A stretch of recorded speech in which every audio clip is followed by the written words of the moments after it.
US yesterday announced that they're redirecting their best aircraft carrier fleet to Iran, and it seems as soon as they arrive, they're going to bomb Iran. Now, one thing you need to know at the moment, obviously the US can carry out an attack on Iran however they want. They've got aircraft, submarines, it's very easy to bomb Iran, but that's not the important part. The important part is obviously once the US does carry out an attack on Iran, Iran will respond with an attack of their own, likely onto US military bases in the region. Now, at the moment, the US has no way to intercept that Iranian response. They can't shoot down the missiles as they're on the other side of the world. And usually there's American warships off the coast of Iran which are more than capable of intercepting an Iranian response, but at the moment there's none. But yesterday the US redirected an American aircraft carrier strike group to the Persian Gulf, and it seems they're going there not to attack Iran, but to stop an Iranian response to an American attack. And so it seems very likely if the US is going to bomb Iran, they're going to bomb Iran as soon as these warships arrive. They're not going to bomb them before they arrive, otherwise the US will be vulnerable to an Iranian attack. Even the US said, quote, "The United States Navy is moving a carrier strike group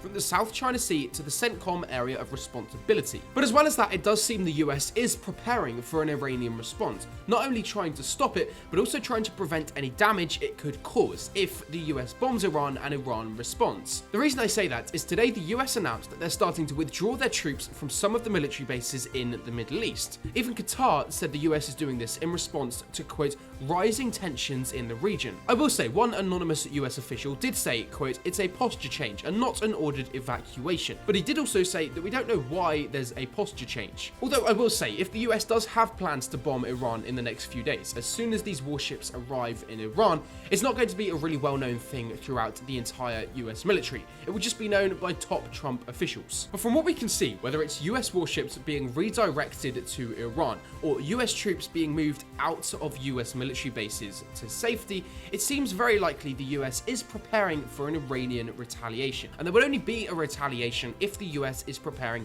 to bomb Iran again. Obviously, as I've said, for the last few weeks, the US has been threatening Iran like we've never seen before. Trump has been threatening the Iranian government, saying he's going to be overthrowing them. Yesterday he said, quote, "help is on the way." Obviously, this is all in response to the massive uprisings against the government throughout Iran, and it seems the US wants to use this as their opportunity to overthrow the government. And to be fair, if the US does bomb Iran, that could happen. Of course, over the next few days, more details will come out and we'll know whether it's more or less likely that the US will bomb Iran, but I think they will. Come back tomorrow for the next daily news recap, and I'll cover all the news in the last 24 hours.